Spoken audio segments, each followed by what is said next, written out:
Speech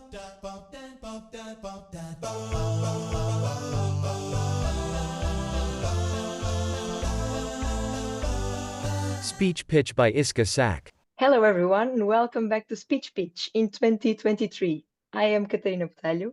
Hello, I'm Guanyu Huang. I will join Katerina today to be your host for our spring episode.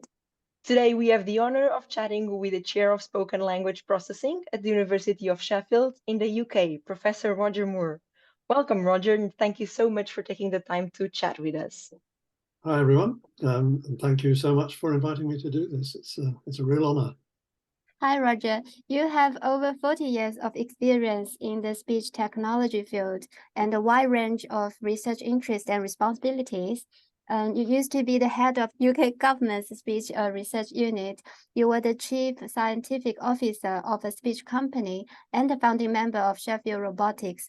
We have many questions waiting for you. But before we dive into those questions, we would like to know a little bit more about you. Apart from being a speech researcher, could you tell us a bit more about yourself? For example, what do you like to do in your free time? Free time, what's that? Well, that's an interesting question. I wasn't quite anticipating to kick off with. What do I do in my spare time? Well, I'm actually a very, very keen photographer, always have been. Mainly because my father was also a keen photographer. In fact, he ran the local camera club in my hometown for a number of years. So that's a hobby I've carried with me from a very young age. I can't remember when I had my first camera, but I was very young indeed. And I belong to various societies, and I'm a member of the Royal Photographic Society. In fact, I have a qualification with them for photography. And I belong to a local group here in Worcestershire, and from time to time we actually exhibit. So yeah, that's a very, very nice distraction.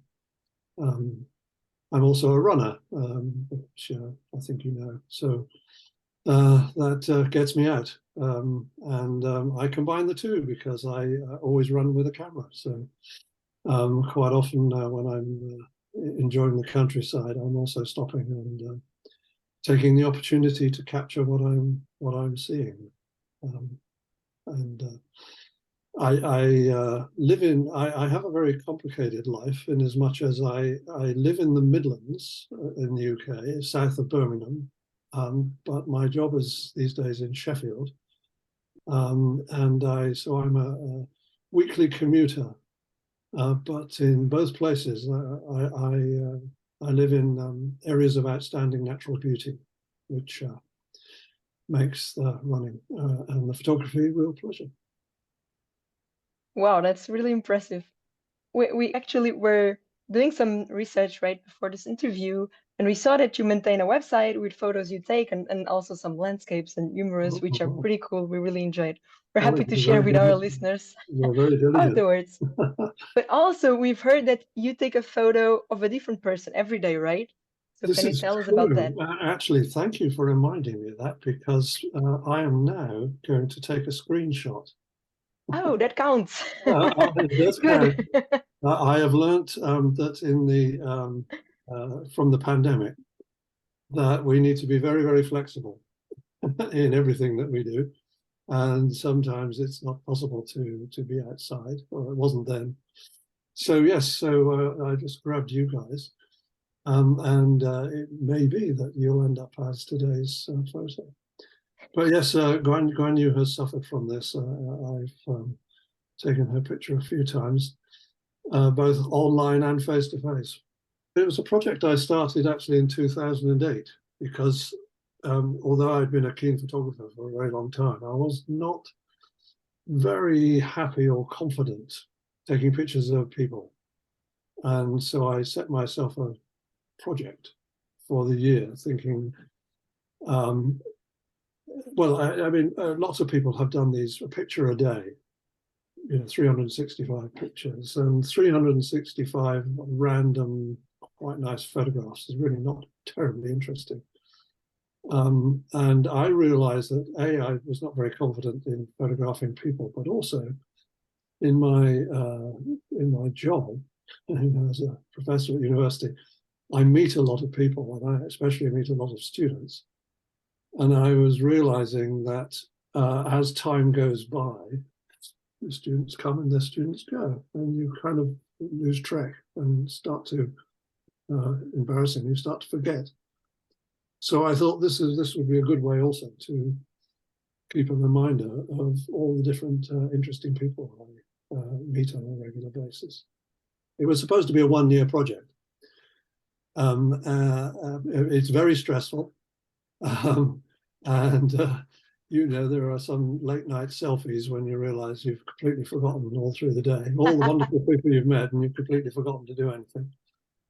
But in 2009, which was quite an eventful year, I didn't take pictures, and I really, really missed it. So I thought, okay, maybe it'll be an every other year project. So 2010 started again, and actually haven't stopped.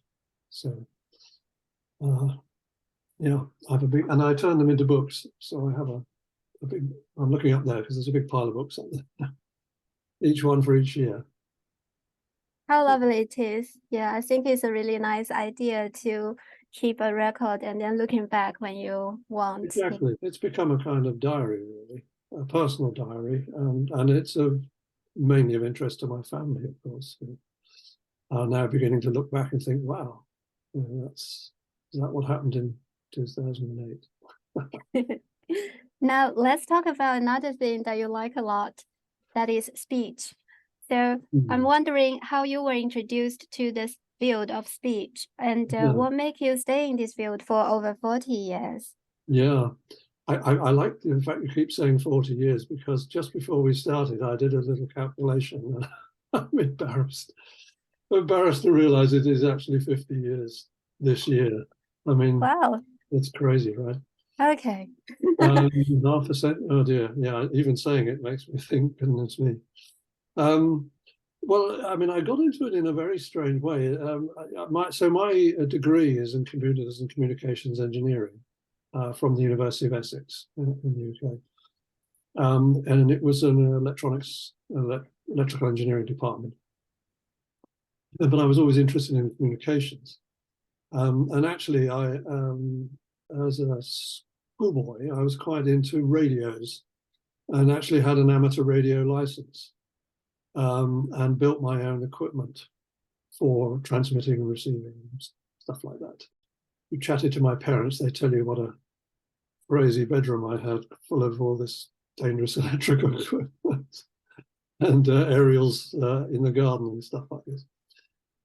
So I was interested in communications, and but as part of our degree, as it is in Sheffield, in your final year, you have to do a project. Yeah. But our projects were in pairs. So my kind of best friend at the time, doing the same degree, we got together over the summer prior to the final year and thought, what can we do as a project? So we thought, let's pick something really easy. Let's pick something that we can knock off quite quickly, and won't be too challenging and just not too distracting from everything else that we have to do in our final year. And we came up with this idea of, what if we could talk to a machine? What if we could use our voices to command and have it recognize? And we thought, that is going to be so easy. My colleague, friend Graham, was going to do the hardware, and I would do the software. And that was the beginning. And here I am 50 years later, and still working on it. Still not as easy as I thought. Our project was actually quite successful. Graham built the hardware and had to implement filters, a filter bank in hardware, and had to digitize that and then pass that over to me, and I was responsible for the coding on a PDP-8, which, now brace yourselves, it had random access memory of 4 kilobytes. But the PDP-8 I was working on was very special. It was unique in our university because it had 16 kilobytes. There were 3 sets of extended memory, all 4 kilobytes in size.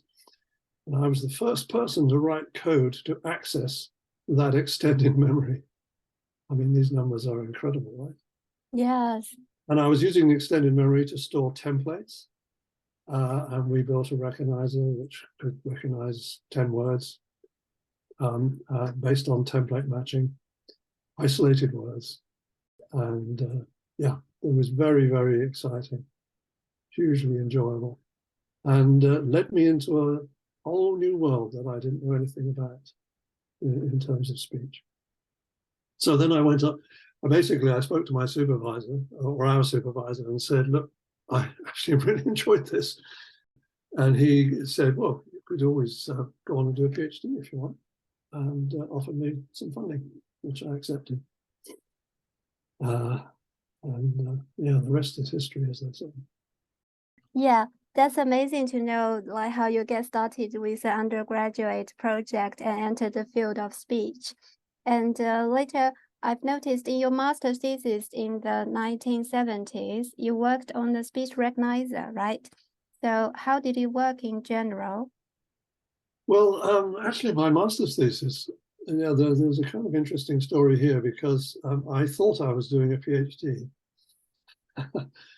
And I asked a very fundamental question right at the start, which is, well, if I'm interested in building a good, better speech recognizer than any other, and I mean, there weren't that many around at that time, how would I know? How would I know it's better? At that time, people used to be talking about vocabulary size. Oh, my recognizer's got 20-word vocabulary.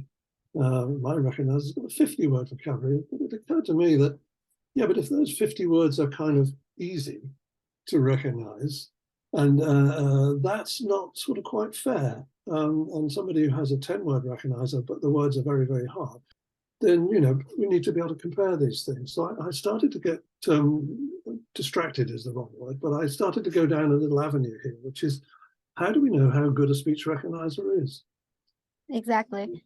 And that drew me into somewhere where I've been very happy to be, which is in comparing what human beings can do with what machines can do. And that's been a sort of constant thing through everything, through my entire career, I guess. So I found myself not just building a speech recognizer, but actually building a model of human word recognition. And it turned out to be very interesting. And my idea was I need to normalize out the difficulty of the task. And that involved putting into the model the vocabulary and allowing it to determine the confusability between words. And that required some phonetic understanding. So I ended up calibrating this on published, what at the time were confusion matrices of different vowel and consonant sounds, and built a model of word confusion. Actually, amazingly, and again, it's embarrassing to think how long ago this is, but you're reminding me there's still one or two things in that thesis which probably could still be published. Never quite got around to it. But as you say, this was a master's, and the work, that modeling all came together after sort of 10 months or so. And my supervisor said, well, actually, you could write that up as a master's by research dissertation if you wanted. So I did, and submitted and got it. And then I discovered that you are not allowed to reuse anything that you have done for a research degree for another research degree. So suddenly my entire first year of my PhD evaporated. And I had to go and come up with another idea for the remainder of my PhD, which was only 2 years. Well, as you know, I succeeded. So that was a relief. I actually did my PhD in 2 years. Wow. Yeah, that explains. I was amazed when I looked at your CV and noticed how short your PhD lasted. I have to say it was very stressful at the end. I managed to get a postdoc at University College London, thanks to Professor Adrian Forson, who kind of adopted me, quite liked what I was doing. The funding was dependent on me submitting my PhD thesis. So that was a huge help in getting me to finish the thesis. But I did end up with a 2-month period with no funding at all. I was just relying on a little bit of savings to eat, write, and eventually submit. That was very stressful, but successful, thank goodness. Cool. Just following that line, I have 2 more questions to ask you. One, it is about evaluation, because you talk about at that time the automatic speech recognizer based on the vocabulary size, right? How many vocabulary that can recognize. Do you think there is a difference in how we evaluate the performance of the ASR nowadays? Like how good is good enough then and how good is good if not now? And then if there is a difference, what makes it happen? So you were using some interesting terminology there. So there's a difference between how good is it and how good is good enough. Yeah. And there's, of course, been an explosion. I mean, I guess I kicked off the kind of whole evaluation idea. My first paper was called Evaluating Speech Recognizers, and it's still cited. And a whole community grew, and I was very much involved with that in various national and then international committees and what have you. And so a lot of the current ways of doing things with these challenges has kind of grown out of that whole beginning where we started that whole idea of evaluation being an important thing. The Americans got very involved in this. Obviously, they were the early ARPA programs, and I got quite close to the people at NIST, who are the sort of quality control people in the US government. We had a lot of committee meetings, again, with the IEEE, trying to put frameworks in place.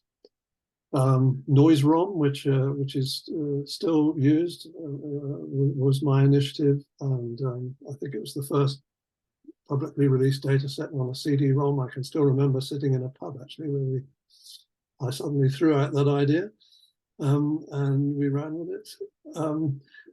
But all of that is, we have this fantastic regime now of challenges, which is mostly concerned with how good is it, and which system is the best. And I think it's wonderful, and it's been very well developed.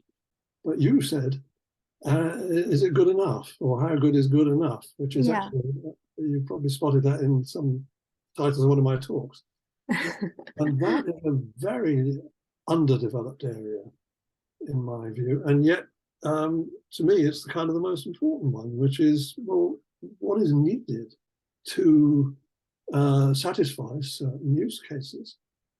And very few people seem to worry too much about that. I did quite a lot of work on this later on, because I kept my hand in the sort of evaluation area, and developed some models to try to predict, because another thing that always occurred to me is there's a lot of empirical experimental work and not a lot of modeling of these systems to save a lot of time and to predict how well something will work, rather than just putting it together and then kicking the tires and seeing how it works, which, by the way, is very topical given what's going on with ChatGPT just at the moment, by the way.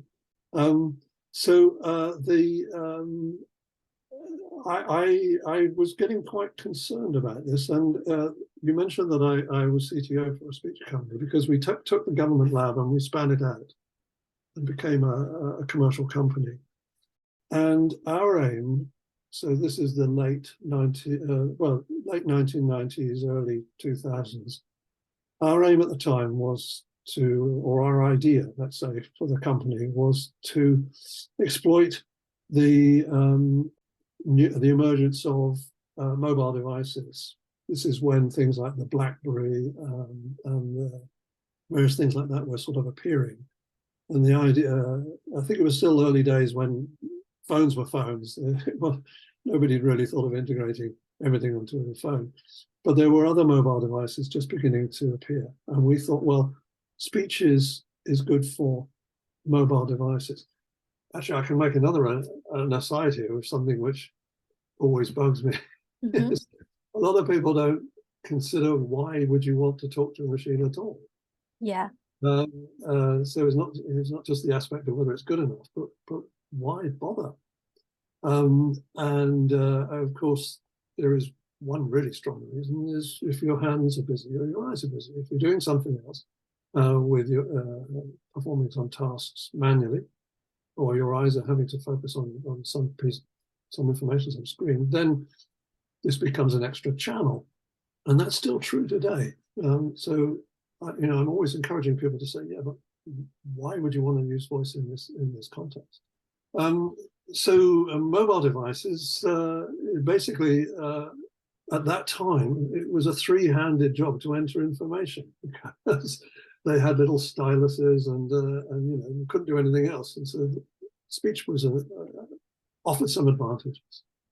So I asked the rather fundamental question, which was back to your statement. How good would a speech recognizer need to be better than the ways that people were entering information onto these mobile devices at the time? And so I built a model and calibrated it, and it made some predictions, and I resigned and joined Sheffield University. And that's pretty much true, because the model showed we were way off in terms of speech recognition performance, because the model that I've constructed, it wasn't just about how accurate you could recognize the speech. Mm-hmm. It also included a model of how long it would take to correct any errors that occurred. And so the actual criterion that was being judged was the how long would it take to create the correct input or the correct document.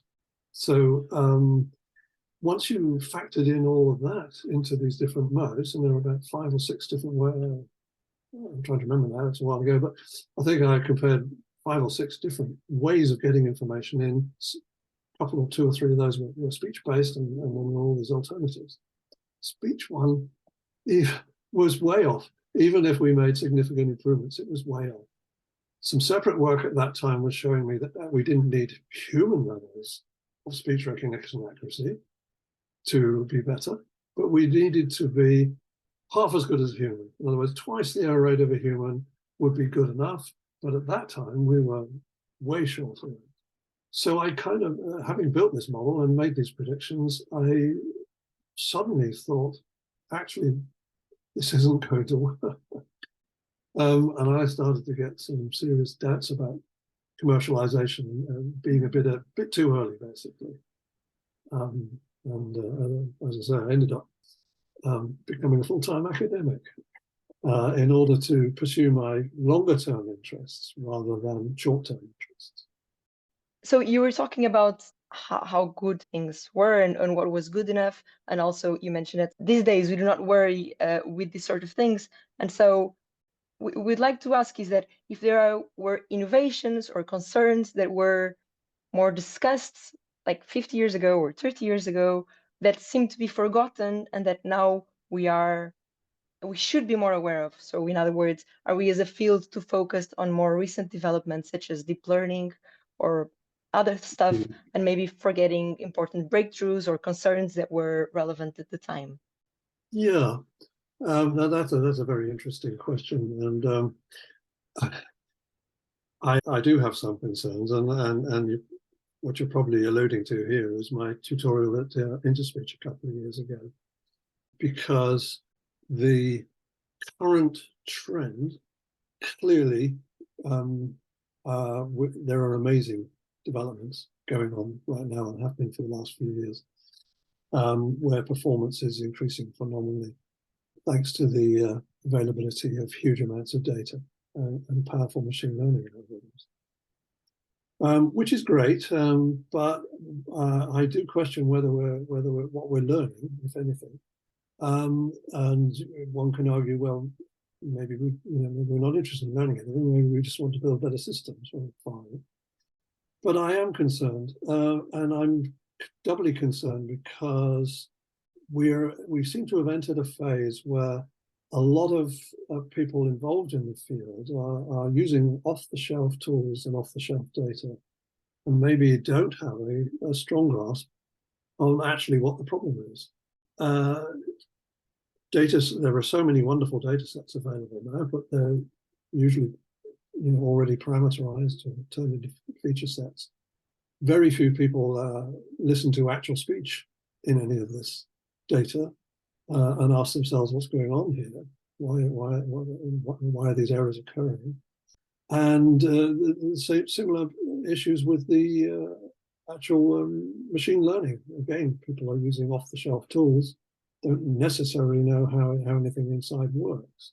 So there's yes, I'm nervous about expressing opinions here because I know people, quite a lot of people think, well, it's this old bloke who is harking back to the good old days or something. But I do worry about the detachment from the reality of what speech is and what speech is like.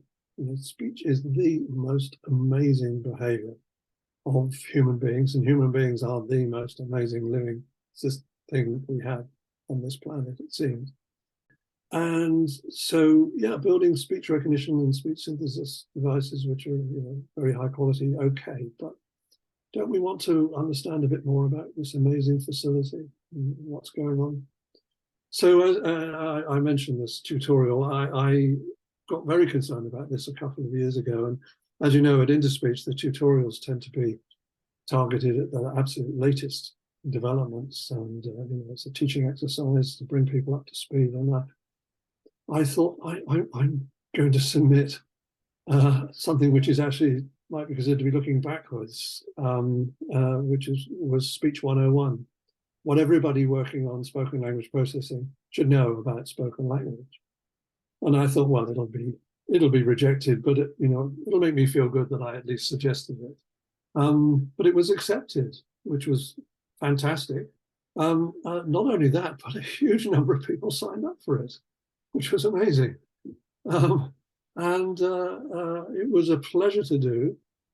It's still available on YouTube, and so I highly recommend it to people who feel sensitive that they maybe don't know enough about what speech is and what it's like. And I had very good feedback. But one of the things that I think is heavily overlooked is the dynamic, adaptive nature of spoken language. The fact that right now I am speaking, I hope, exceptionally clearly.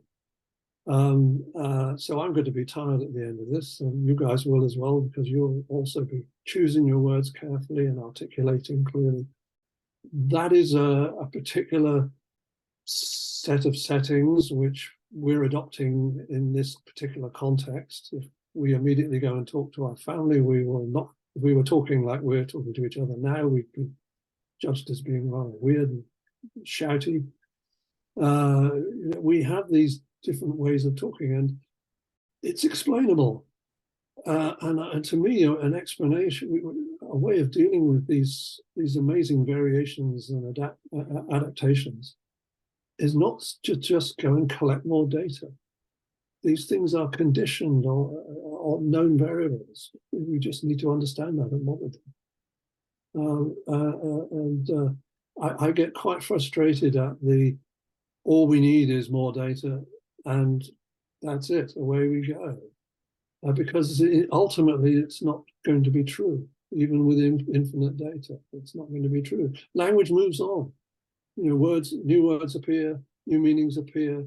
We could invent a term right now to describe something and then use it for the rest of the conversation, and then abandon it, or it might be adopted. Who knows? But language is malleable.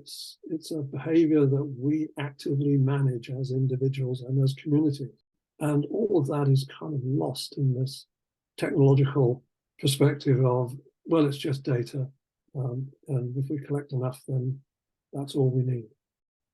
So there's an interesting tension there, because one can't argue against all the amazing advances in performance, but I do worry about our lack of understanding of what's going on. Thank you. Thank you so much for this really interesting perspective. Yeah. But there's something else we'd like to ask you about. So in 1997, you started conducting surveys to the attendees of ASRU, which is the workshop on automatic speech recognition and understanding, right? And so you tried to understand the expectation of the participants on how the field of speech was evolving. So can you tell us about the surveys and your experience with this, your idea? Wow, yes.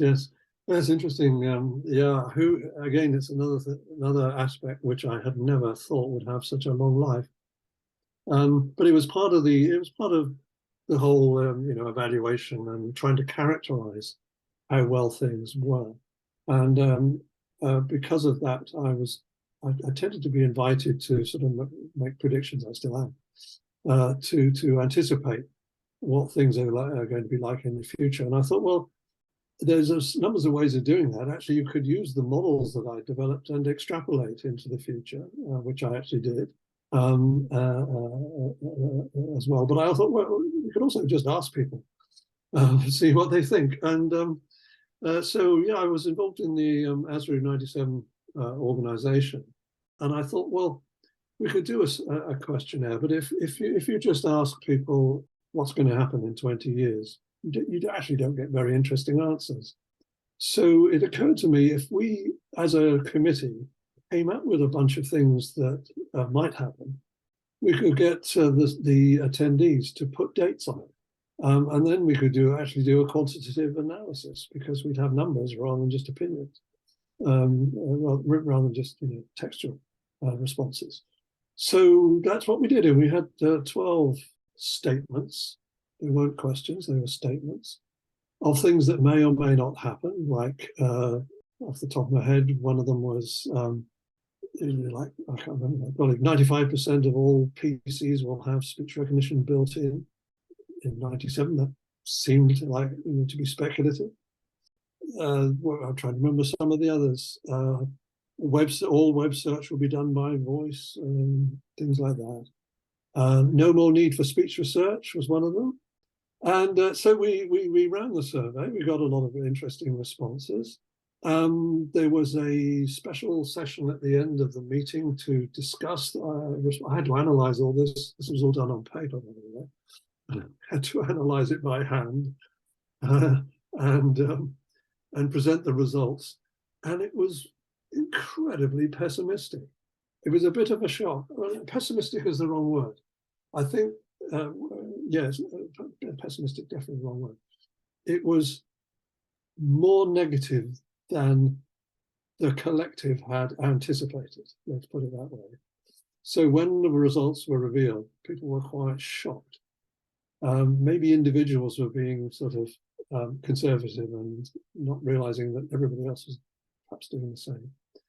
And so a lot of the dates attached to these events were a long way off. And the debate got quite interesting, if I can use that word. I saw this as a publication opportunity, which is why I was keen to follow through with all this. But when I, in the debate, when I mentioned this as a possibility, there was a huge no, we can't publish this. My goodness me, if we, the people active in the field, don't think things are going to come to fruition, what are our funders going to say? So it was squashed. The results were squashed. Very, very interesting situation at the time. So that was 97. And ASRU is every 2 years. So we let a few ASRUs go by. And then 6 years later, it felt like things were beginning to move a bit. So I suggested to the organizers of that one, what would that be, 2003? I suggested, look, why don't we run it again? And let's see if things have changed, because that's going to be of great interest, especially given what happened first time around. And we did that. We added a few more statements, and the upshot of that one was that the results were slightly more positive, but basically everything had moved 6 years into the future.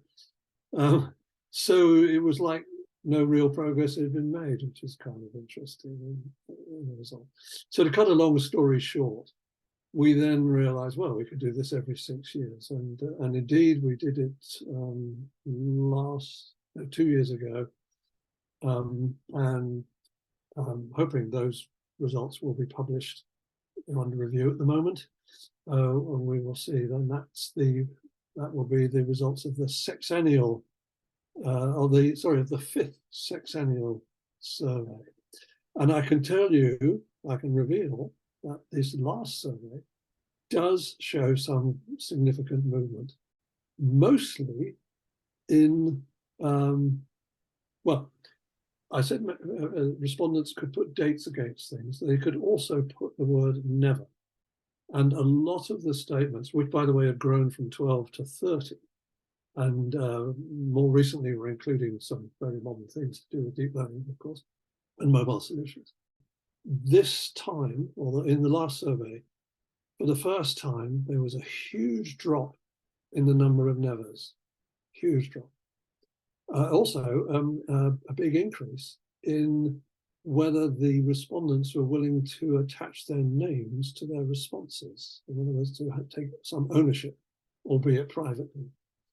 So I take that as two indications of confidence. One, people feel more confident in making judgments, and two, they're beginning to feel the community.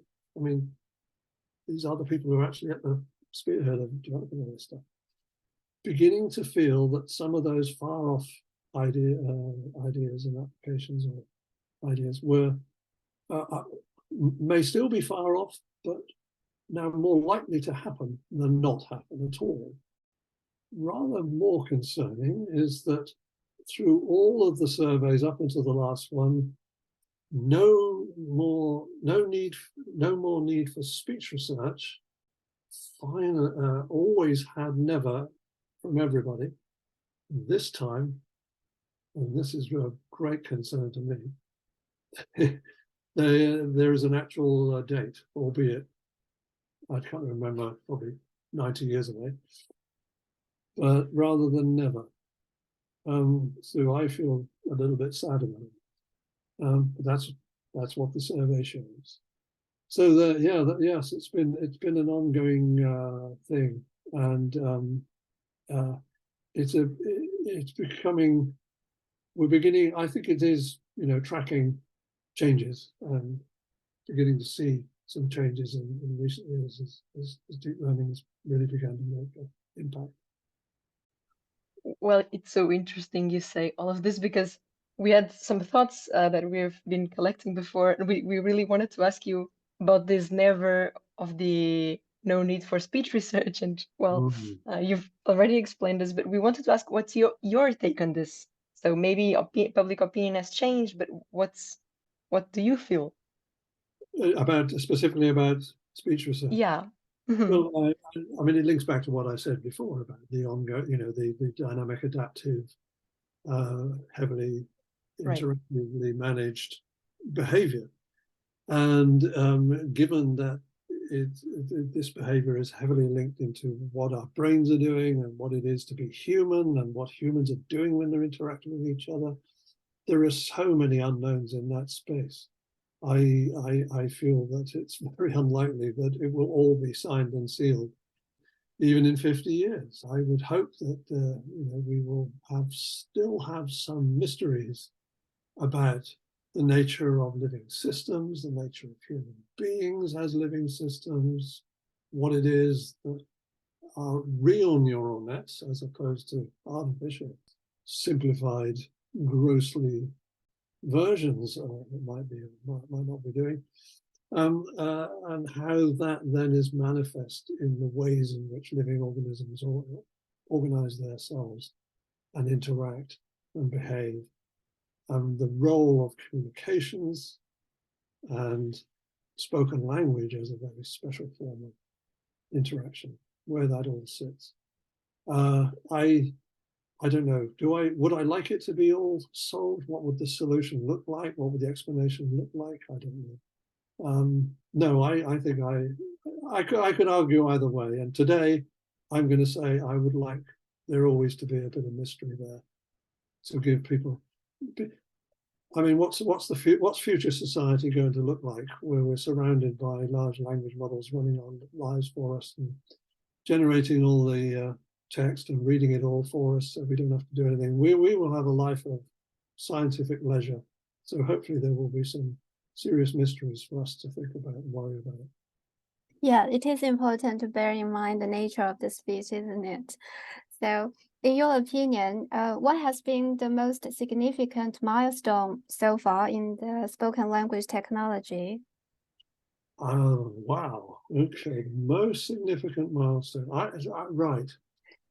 Yes. Well, I'll tell you what immediately jumped into my head was the appearance of Dragon Naturally Speaking in 1997, I think it was. So looking backwards, because up until then, we had not a great idea of how to deal with the continuous nature of speech. The reality that speech is an ongoing, continuously developing signal. Up until then, you had to get your users to put artificial pauses between words. This was in complete contradiction to the technology being sold as a natural interface. Well, if you're getting users to behave unnaturally, it's hardly a natural interface. Now, we knew in the labs how to deal with continuous speech several years before, not too long before, but we knew how to do it. But nobody really thought that it might make an appearance in the marketplace, I think, except I guess the people at Dragon, who I knew very well, Janet and Jim Baker and co. They obviously knew that they were in a position to release it, but it came as quite a shock, I think, to the community that suddenly there was actually a commercial project for dictating documents where you didn't have to pause between the words.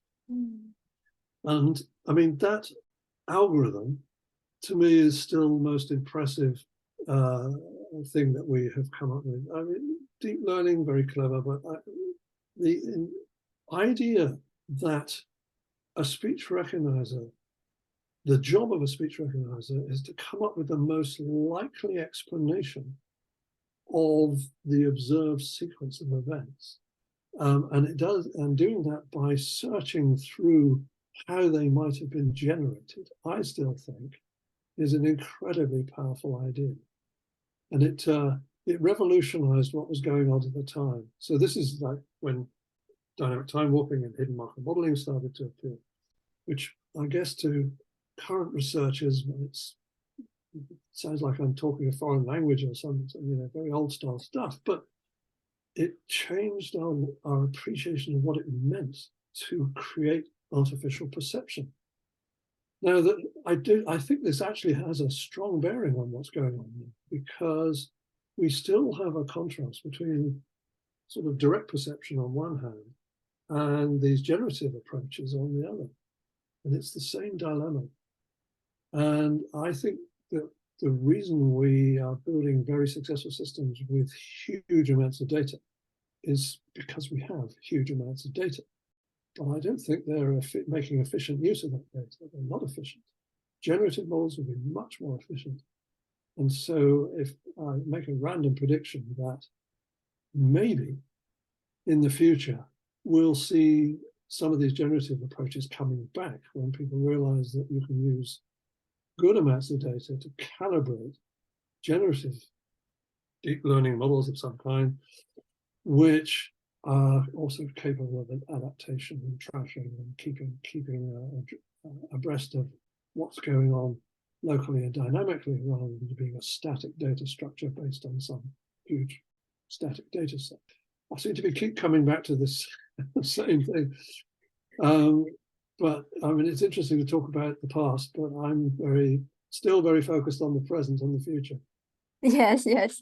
Talking about the future and talking about the use of a lot of data and the revolutionary change nowadays.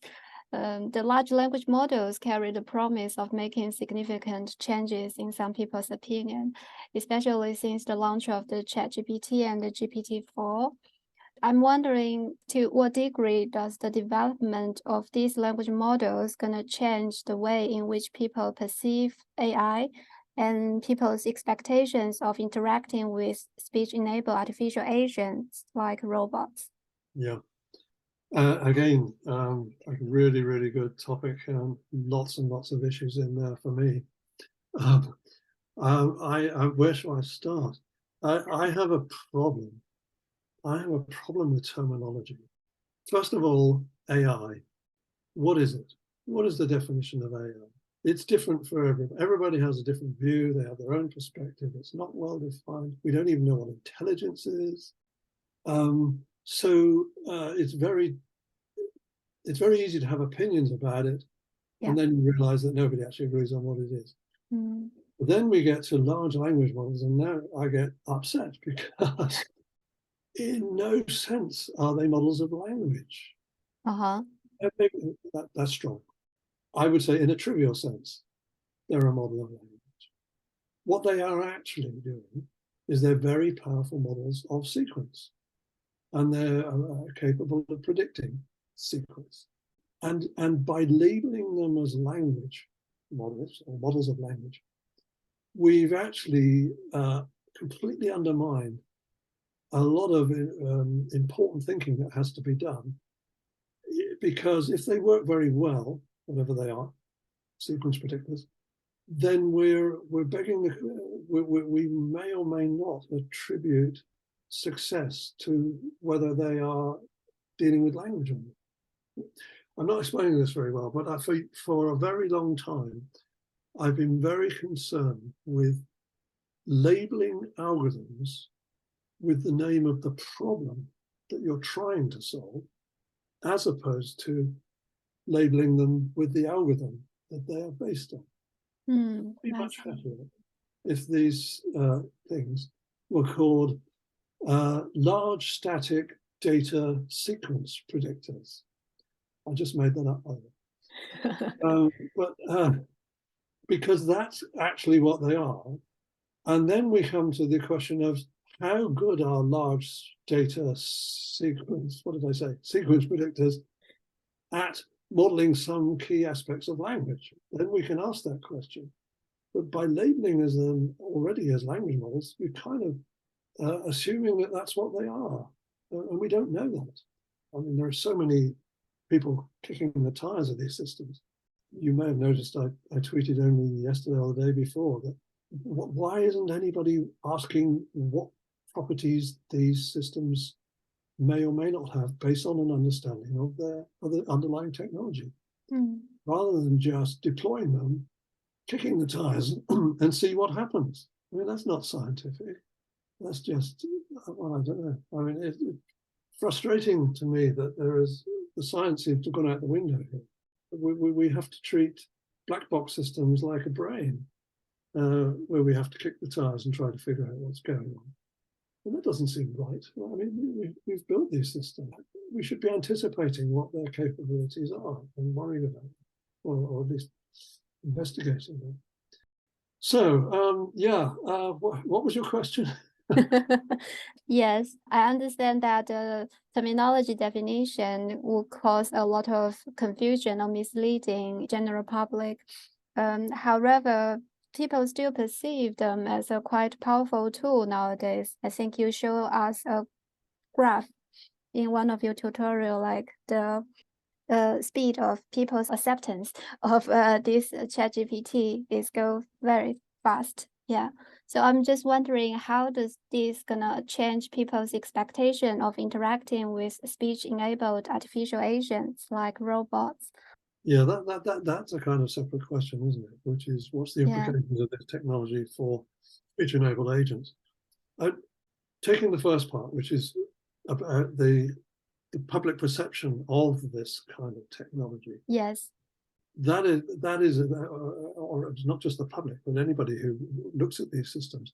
People are drawn into people naturally anthropomorphize. You know this very well from your own project. Yeah. So people are anthropomorphizing this technology like crazy, even people who should know better. And just because it happens to come up with some behavior which looks like something interesting going on the inside, like theory of mind or language, it's purely a projection of the viewer. People are seeing what appears to be naturalistic behaviors, and then imbuing all kinds of other properties to the technology, which it probably doesn't have. You know, for example, that people are asking, can it compute, you know, logical, rational deductions? Well, no, that's not what the technology is, right? So it can't. And yet, you will see plenty of examples where it appears to have done that. And then people say, oh, yeah, of course, yeah, it can do that. Well, no, it's a sequence predictor. And it's based on, you know, just about everything that's on the internet. And out there on the internet, there are logical, rational deductions which have been posted. And so it can pick up on that. So that, you know, we're in a very interesting phase where it is, I must admit, you know, having played with ChatGPT myself, it is amazing. I mean, it is absolutely amazing. But we have to temper that amazement with some scientific reality with actually what's going on. Otherwise, it's going to be out of control. And I think that's the real danger. It is out of control. It is being deployed and it is being misrepresented and misunderstood. And we're entering, I think, quite a dangerous time. Misinformation is already a huge problem, especially on the internet. And now we're going to we've got technology capable of generating misinformation on an industrial scale. And we should be, as a society, really, really worried about it. So what are the implications for interacting with machines by voice? Well, I think there are going to be very immediate implications because they're going to be deployed, for sure, because there are people with very little understanding of speech and language, but who can get hold of this tool, and they're going to use it, of course, and they're going to use it in this context. You know, one of my research directions is interaction between humans and robots, or humans and artificial agents, and how does that all work? And one of my criticisms up until well, recently has been that because of the different communities involved, there are some serious issues that, you know, the speech people don't have access to the latest robots, and they have to work with something fairly basic, like a Now or a Pepper. And then they find they can't integrate their speech technology easily. And then the robotics people, who obviously got much deeper insight into real robotics, don't have access to the speech stuff. So they take off the shelf speech technology and they try to glue that on. And so we've got all these different communities doing what they do best, but taking off the shelf stuff from other people's communities. And we're ending up with these chimera, these agents with sort of mix and match of different technologies without a proper coherent design, and without a coherent view of what it is to be an agent and to present a coherent perspective to a potential interacting partner.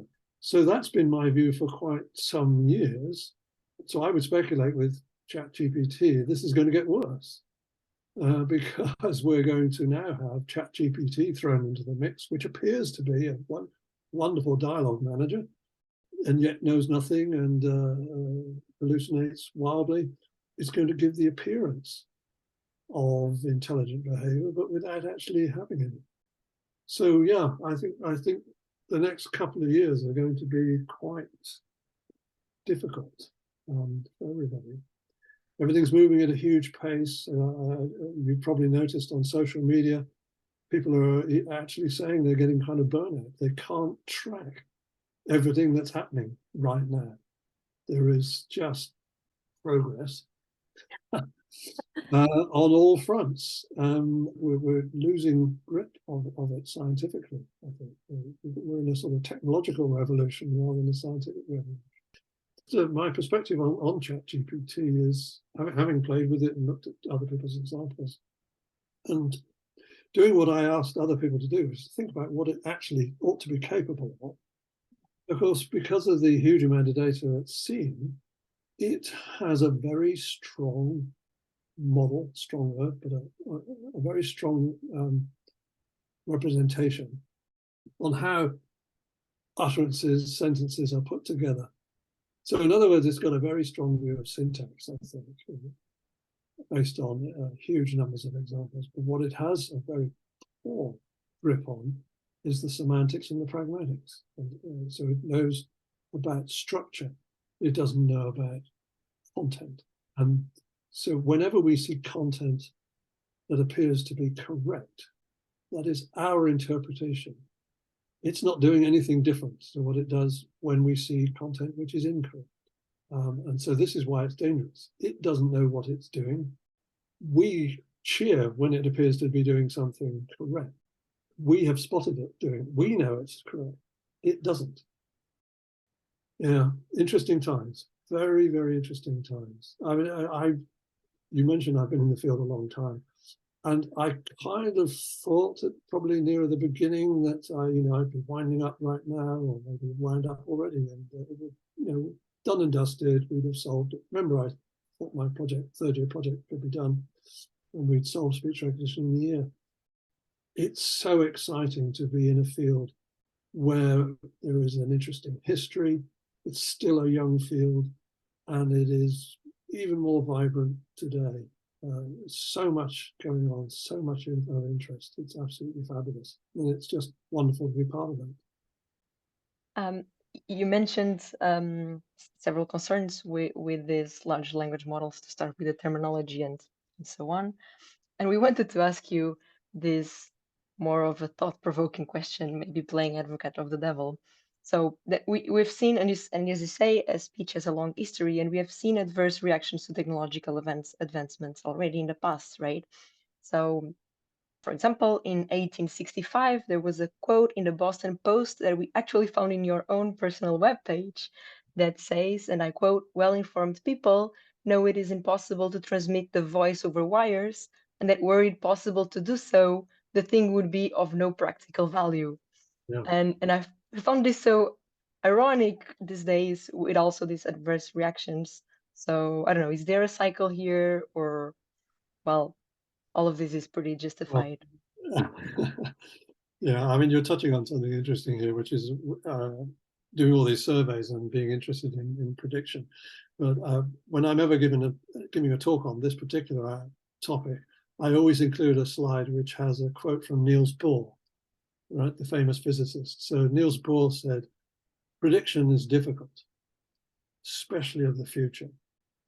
And so you're always on dangerous ground, right? As soon as you try to make a prediction. So I again, when I was talking about what we might expect in the next couple of years, I was in the back of my mind feeling slightly nervous, because inevitably you're going to be proved wrong and something else is going to happen. Who would have predicted 2 years ago that there would be these things called large language models dominating the public debate? Even my family, my wife says, "Oh, that thing you were telling me about, they're talking about it on the news today." Wow, that's amazing.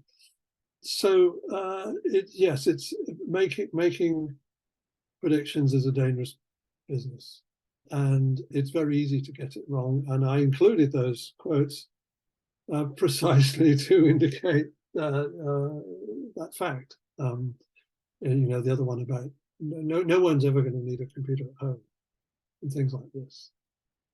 So the lack of foresight is a very common thing. So yeah, I don't mind being proved wrong at all, but I would like to see some more understanding of what is going on, rather than just overcoming technological hurdles. I want to know how this works. I want to know what's going on. And if we end up with human beings where we don't really know how they work, and artificial agents which sort of help us out in our lives, and we don't really know how they work, then okay, we've solved some use cases, but from a scientific perspective, that's a bit frustrating. I see. A lot of technological development moved very fast nowadays, and many of them are led by the industry. So I'm wondering, as a researcher in academia, do you have any thoughts on this? And what do you think we can do to contribute to advancing knowledge and not just chasing the industry? Yeah, that's also another interesting and big question. I was asked to talk about this or address this a few years ago by my Dutch colleagues, inviting me over to address this exact issue. And they introduced me to an acronym which I hadn't heard before, which is FAGMA, or FAMGA, which is Facebook, Apple, Google, Microsoft, Amazon. And so the question is, yeah, given what these guys are doing, what is left for academia? And it was beginning to be an issue, and it is now a very big issue. Our technology has made it into the marketplace. That means that these companies who are deploying the technology have access to real world data. It used to be, of course, that academia had all the data. We collected the corpora, we had the data, and also it used to be that academia had the compute power. And industry was always several years behind. Had to come to the academics to understand what was going on and what was coming next. This has all changed, and it's changed mainly because of the successes in getting into the marketplace. I mean, the amount of transactions with Siri or Amazon Alexa, the numbers are phenomenal, and all of that is creating real world data. Real world data is, of course, as we know, much more valuable than lab data. So, so the industrial players basically are calling the tune right now. And it also used to be, of course, that industry that chose not to publish, either because, again, they were behind the curve, or they were trying to protect their interests by not revealing what they were thinking about doing. Now, of course, that has changed also. Companies like Amazon and Google publish huge numbers of papers at our conferences. They're very much part of the community, and indeed leading in a lot of the research activities in the current situation. So it has all changed, which means your question is a really getting to be quite a difficult one. What is it that academics can do? Well, the ideas that I came up with when I was asked to address this a few years ago, some of them are still possible answers, others may have been overtaken by now, but there is always trying to understand, basically picking up on a lot of things I've been talking about so far, which is trying to figure out what on earth this behavior is all about, and trying to get some insights into all that. So I don't need to repeat all that. Yeah. But also niche areas where there may be less industrial interest. So use cases where the returns on investment might be very, very low. I remember citing quite strongly at the time that some of the medical applications, and so addressing people with speaking difficulties and things like this might be a place where academia can focus, and indeed they are. But even that is becoming of interest to some of the commercial companies. So you have to, if you're going to go for niche areas, you've really got to pick and choose quite carefully.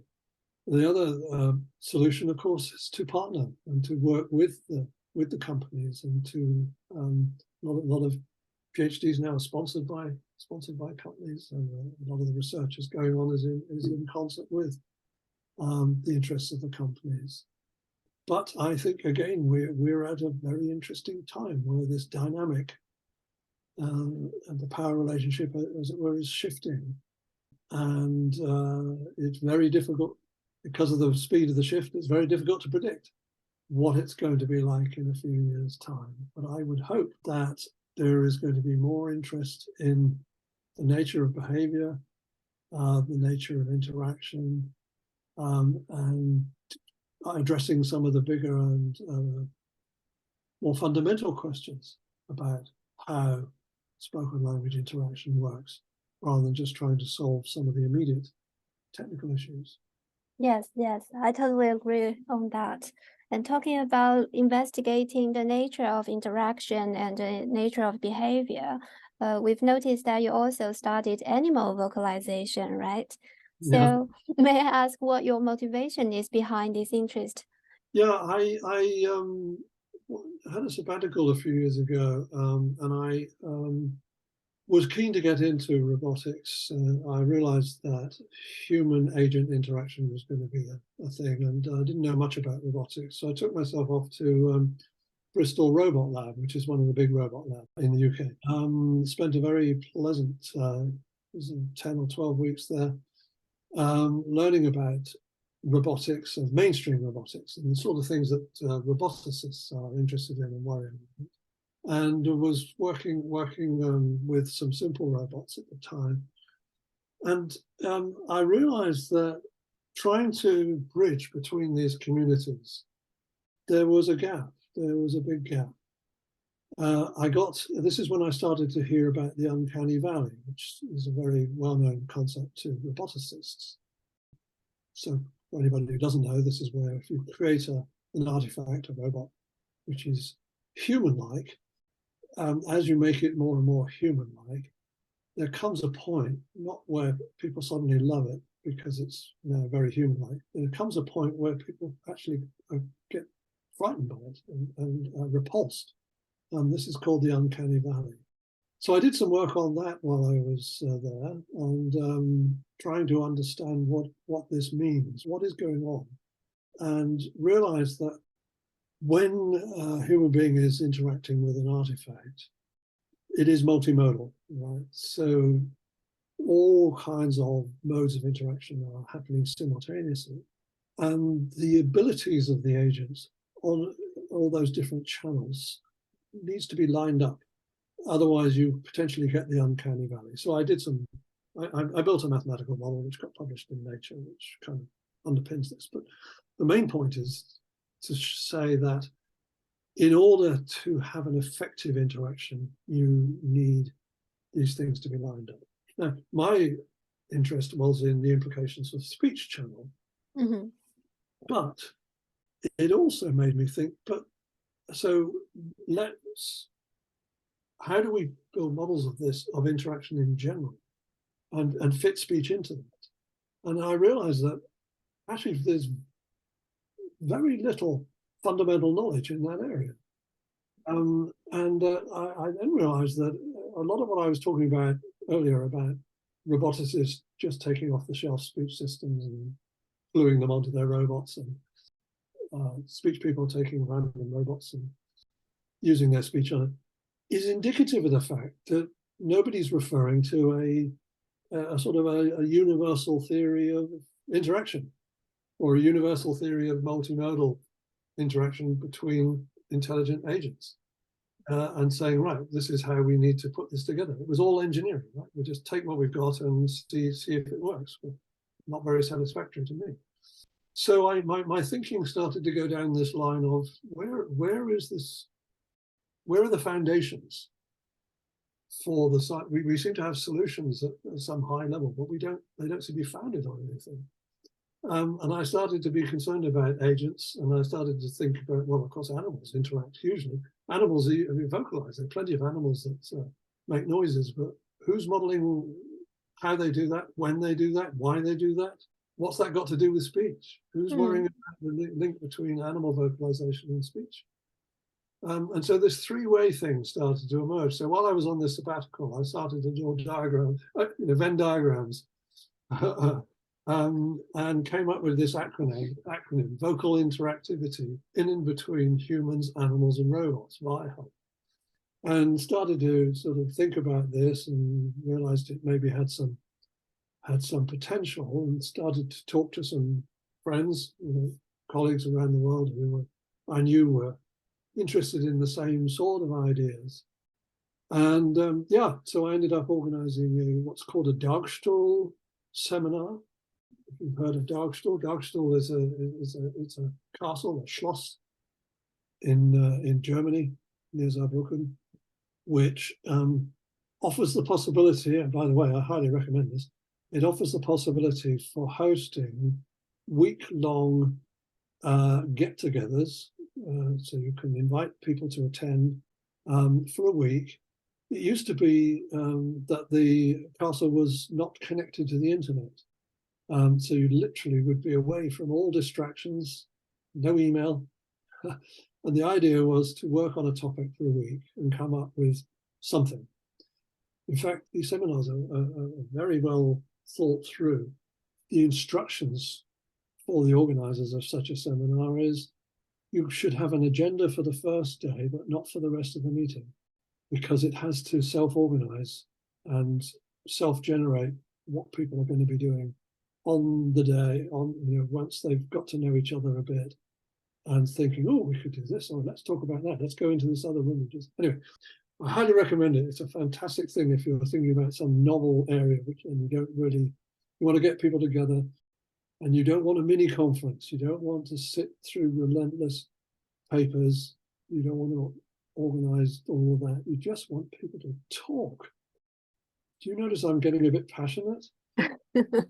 Because this is one of the things, again, that I feel very strongly about. We have so many papers and publications and conferences and mini conferences and workshops, which are not workshops, they're conferences. I used to try to organize workshops where people, with one session, little agenda, and people maybe even sitting in a circle and just talking. Now, there is an issue with this, which is people don't get funding to attend meetings without a paper. But anyway, we could do with more discussion, a bit less talking at each other, is my general view. Anyway, so yes, so I organized one of these things, Dagstuhl, and a bunch of very friendly, a bunch of my friends and colleagues turned up, and we set an agenda during the meeting, and we created this idea of ViHA as a community. We thought there would be no idea whether it would take off or not. We then organized a public, an open workshop, a genuine workshop, but it did have papers. In Sweden as a satellite to InterSpeech in 2017, was that? I can't remember. And it's been running every 2 years since. In fact, we're currently negotiating to organize ViHA 2023. Hopefully in the autumn. I won't tell you where because it's still being negotiated, but it's all happening actually. We're negotiating at this very minute.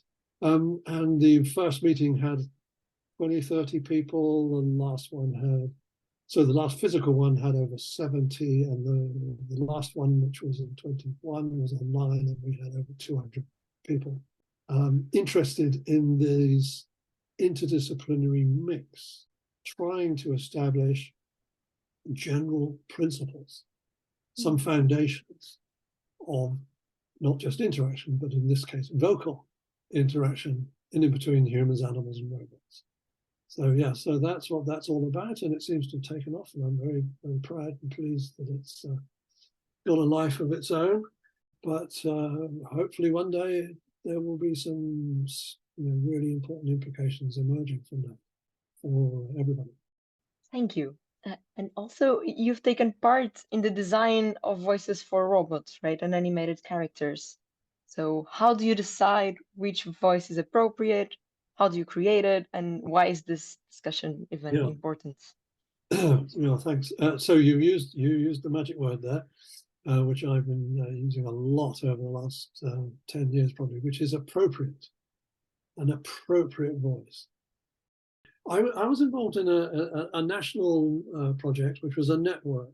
So this was a project for funding people to get together and to interact and to talk rather than just build technology, called CREST, Creative Speech Technology Network.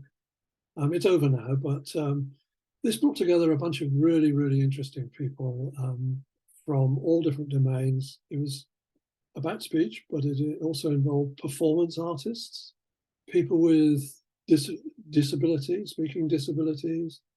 There was an opera director, all kinds of wonderful people, a poet. And we discussed at length a lot of the issues actually we were touching on just a moment ago with VIHA. And I found myself using this term over and over again, which is that if you're constructing an artifact that is going to engage with a human being using voice, then it should have a voice that is appropriate to the artifact. And this was kind of driven by, again, some of the things I've mentioned. It's just taking an off-the-shelf speech synthesizer and sticking it on a robot is going to, it does lead to the uncanny valley. That's why I was getting into the uncanny valley stuff. It basically is a recipe for disaster because you're not creating a coherent artifact. So, I mean, this is this. Gwen, you could answer this very well as well, because this is part of the topic of my PhD.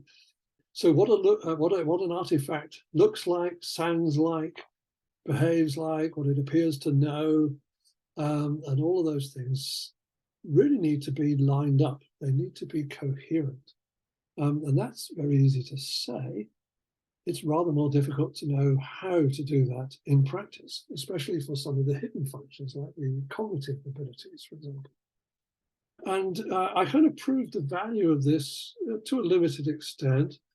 Right, let me just cut to a couple of side points, which is, given that we are creating artificial devices that are using their voice, by definition, or by my definition, they should not speak with a human voice, right?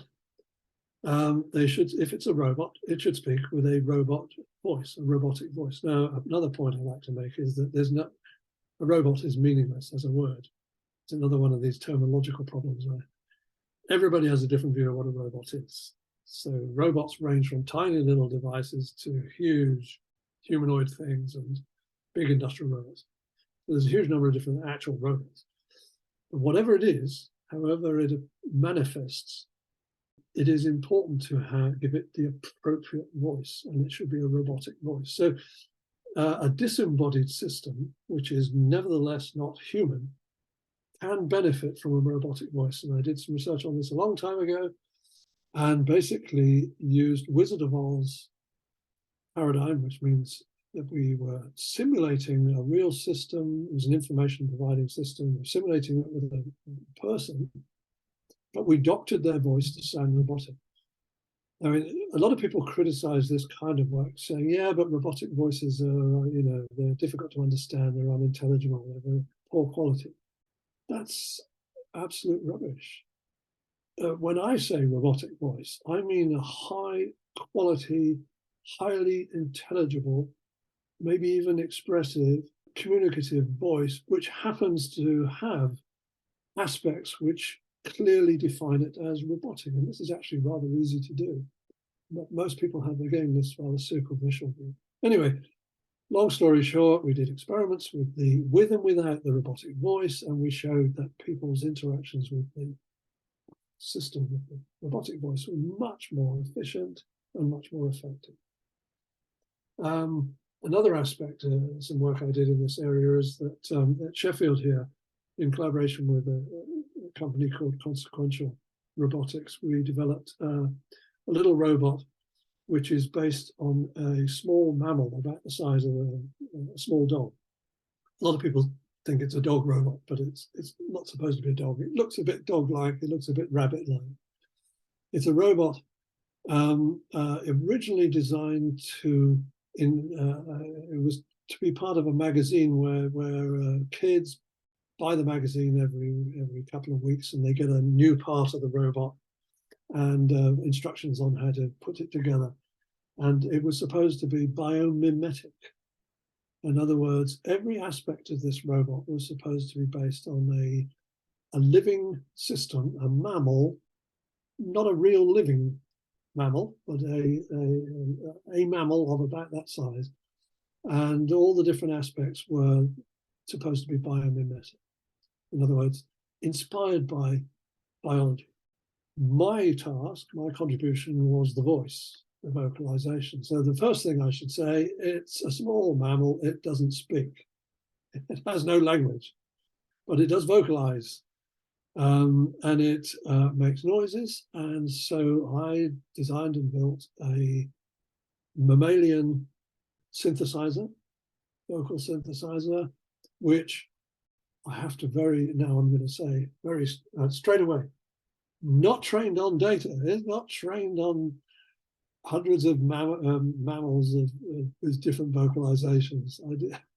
I decided to use some knowledge and insight and constructed a mammalian synthesizer based on the principles of which govern the generation of sound from a mammal, calibrated that from data, and ended up with a very efficient system for generating vocalizations with a number of interesting controls brought to the outside. One of the main controls is body size. So with a simple slider, I could go from something larger than an elephant to something smaller than a mouse. And just by changing that slider, the vocalization would also change appropriately. And there are various other sliders as well to do with breathing rate and all kinds of stuff like that. And with this synthesizer was very easily able to be configured to be a pretty impressive dog, quite a nice cat. It actually does a really good cow, and a sheep, which sounds artificial, but the next time I was in a field with sheep, I thought, oh, actually, that's pretty good. Sheep don't sound like you remember them. Anyway, so with that generic mammalian synthesizer, which, by the way, I published into Speech as a show and tell, you could basically take the slider and set it for this particular robot, which is called my robot, for its body size, and that means it's generating sounds which are appropriate to the artifact. It was integrated into the robot.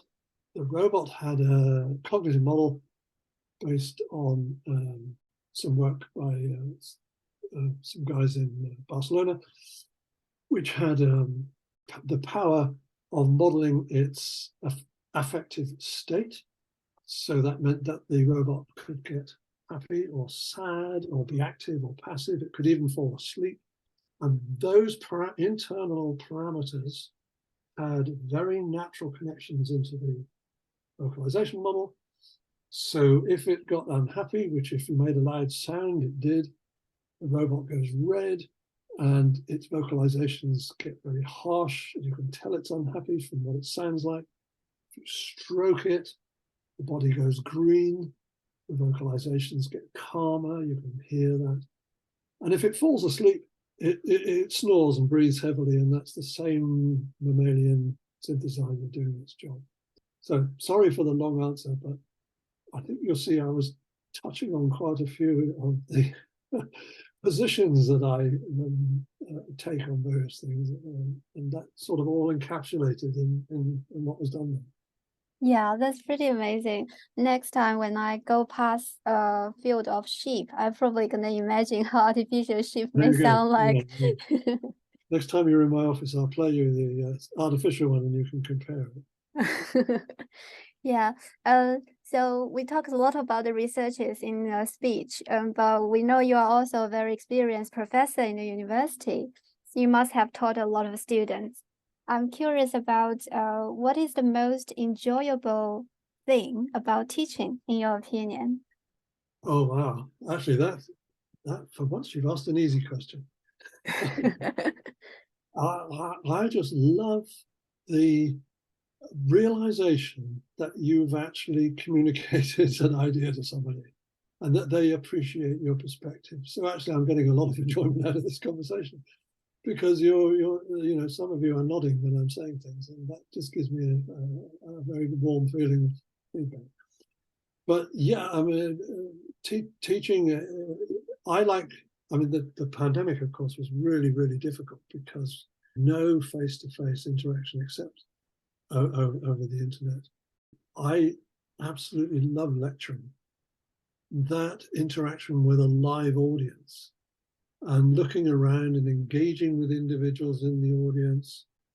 I was thinking about this the other day. I used to absolutely hate giving presentations. It was the worst aspect. When I used to run the government lab, as head of the lab, I was often asked to give presentations. I would dread it, absolutely dread it. But of course, it comes with practice. And I discovered that giving the same presentation over and over, which of course, when you're lecturing, you tend to do, is that you get a kind of meta level appreciation of what you're doing. If you're giving a new talk for the first time, you're kind of navigating it in a very, it's very intense.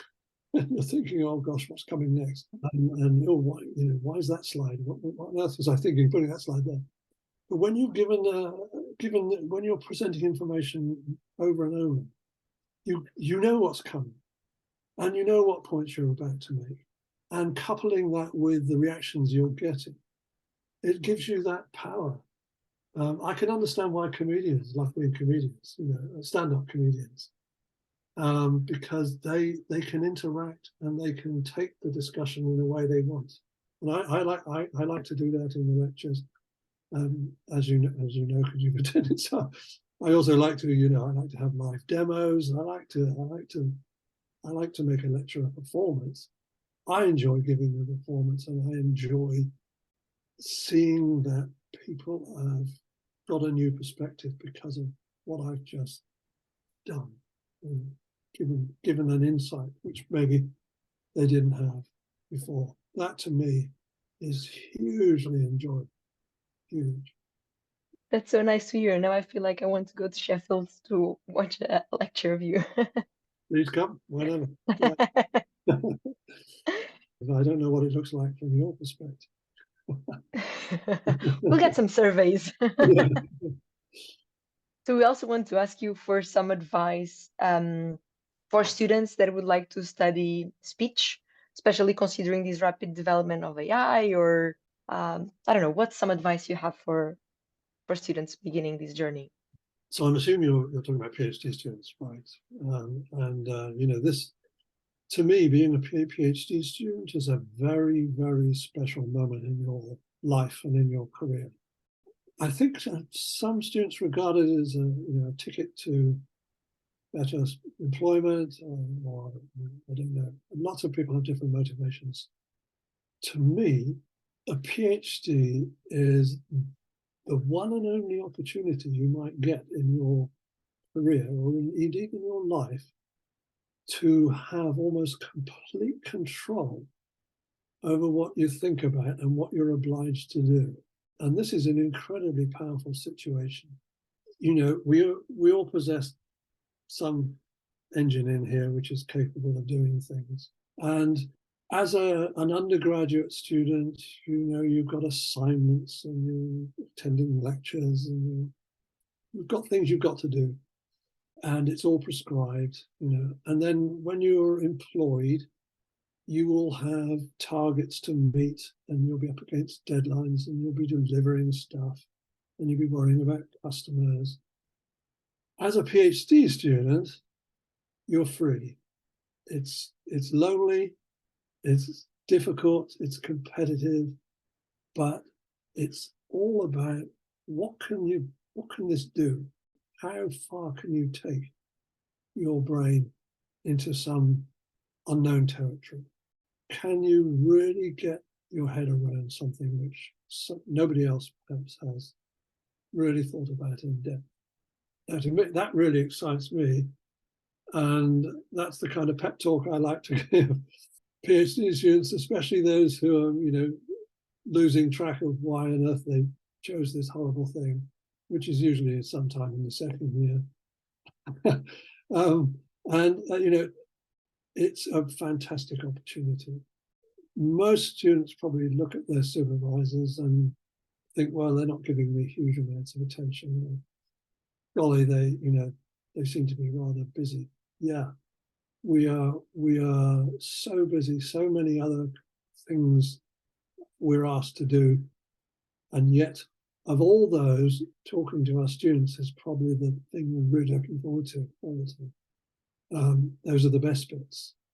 And as a student, you have this time to really think about a topic and get into it and manage your own time.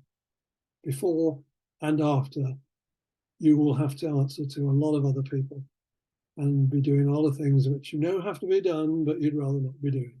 You know, I nearly said, and I'm sitting on a bunch of interspeech papers to review at the moment, and they're weighing heavily on me, and I'm not really looking forward to that, but I have said it.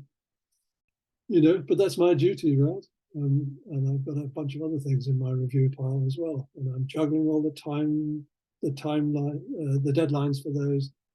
This is my life, and you don't, you know, so enjoy that period, that gap where you don't have all those horrible things hanging over you. Yes, the PhD itself is, you know, can be very hard work. You can get lost. It is a difficult thing, but it is your thing. It belongs to you. It's a precious moment.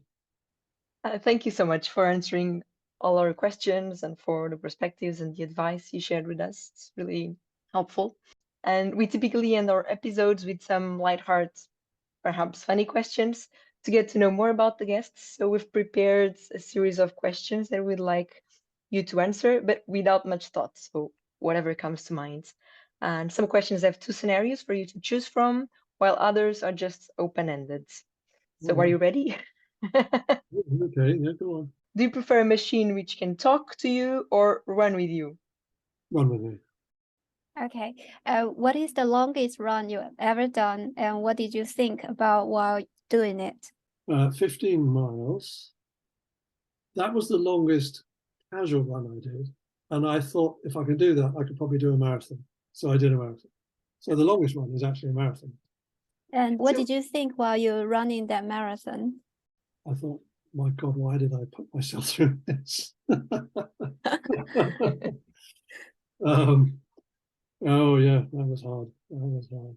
I did it for a charity. Oh, that's Raised a bunch of nice. money, so that Yeah. kept me going. That kept me going.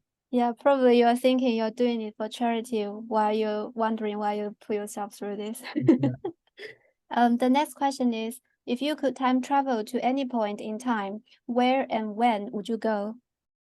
Oh, I would like to. Yeah, I think I'd drop down 100 years in the future, and hope to see a world which is in better health than it is at the moment, with its unified worldwide society, and just a more better outlook on life than we're living in hard times just now. There's so many things not right with the world. I don't hark back to the past. I would like to be reassured that it's all going to be all right in the future. But of course, I'd be worried that it would be even worse. But what I would like to find out is that humanity finally sorted it all out and got it all right. I hope so. Yeah. Would you rather travel in a spaceship or a submarine? Spaceship. I'm very claustrophobic. I've been in a submarine. I was very pleased to come up. I see. The next one is, do you prefer raw or edited photographs? I don't mind edited photographs because that can improve them in the sense that it can better represent what the author is trying to communicate.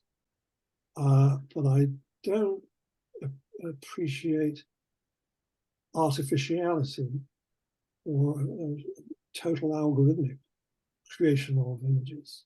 I would want to see some humanity. Am I supposed to be just saying yes or no to these? I seem to be giving quite a long answer. It's perfect. Would you choose a Canon or a Nikon? The camera brands or? Oh, a Canon. Yes, I'm a Canon. Yes, I'm a Canon person, I'm afraid. However, I mean, I have to say, you can't run and carry Yeah, Right.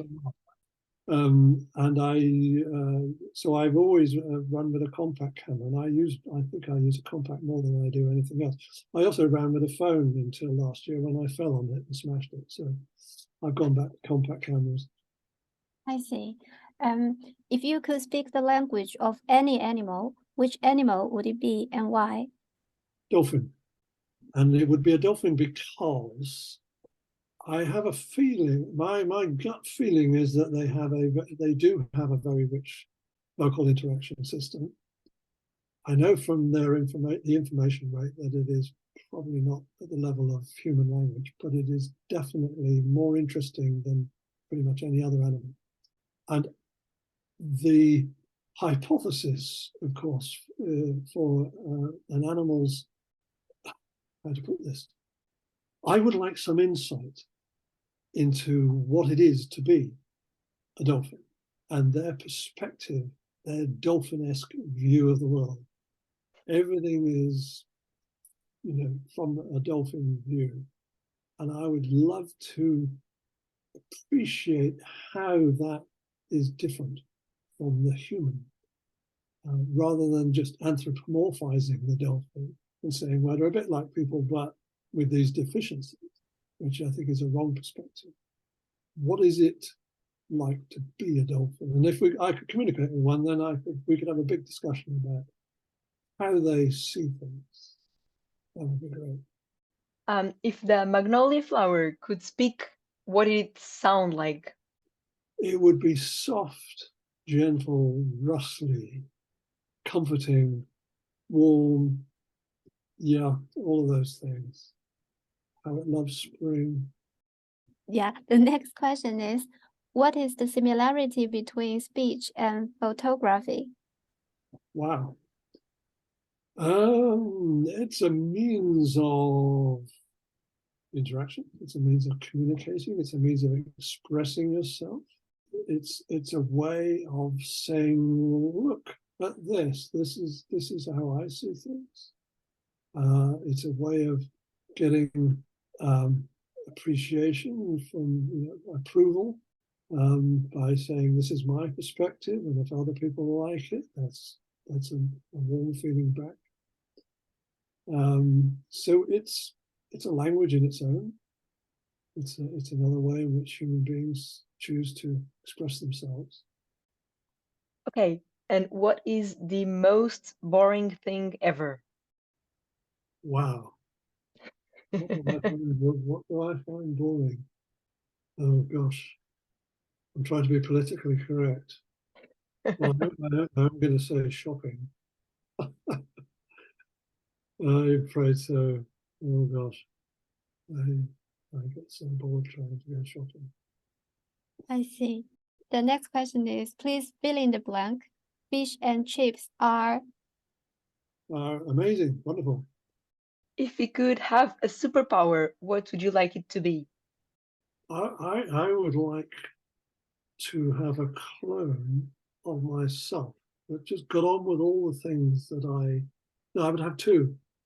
I would have two clones. Yes, okay, I never thought about that before. I'll have two clones. I want one who's going to get on and do all the boring things I don't want to do. And I want one to get on and do the things that actually would be fun, but I never quite get around to because I haven't got time. So I'm basically what I'm saying is my superpower would be to expand time. I guess that's what I'm saying. But the middle one, which would be me, yeah, I'd sit back and be lazy and watch the other two get on with stuff. That's pretty cool. If you could have afternoon tea with any person, dead or alive, who would they be? All right. So I did think about this one because you hinted I might be asked something like that. It would be Alexander Melville Bell, who, I don't know if you even know who that is, but that's the father of Alexander Graham Bell, who everybody knows. So Alexander Melville Bell actually was a speech therapist of a very, very long time ago. And he was a really interesting guy. He had all kinds of thoughts about how There might be artificial communication systems, and he was particularly keen to help people with hearing impairment, and he essentially invented phonetics. He came up with symbols to represent sounds, one of the earliest phonetic alphabets. It would be fantastic to have tea with him and to hear all about his thoughts and how he just seems to be an amazing guy. Actually, I quite like to have tea with a family, because Alexander Graham Bell was, as a kid, also did amazing things. He was obviously inspired by his father's work and basically took it up. But Graham Bell, even as a kid, built a mechanical vocal tract. And as Guan Yu knows very well, I actually have a mechanical vocal tract in my office. So actually, tea with the family when Alexander Graham Bell was about 11 would be absolutely fantastic, because they could show me all kinds of stuff that they as a family were doing. I'd love to be able to contribute and see what they're up to. What a lovely afternoon tea. Yeah. So thank you so much, Roger, for joining us today and for the great conversation filled with advice and ideas for the future of speech research. Thank you, Roger. Thank you so much. As I say, it's an honor to be asked, and it's a great pleasure to talk to you all. And thanks to everyone that is listening to this episode of SpeechPitch.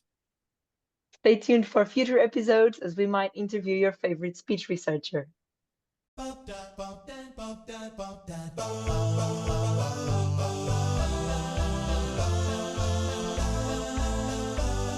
Speech Pitch by Iska Sak.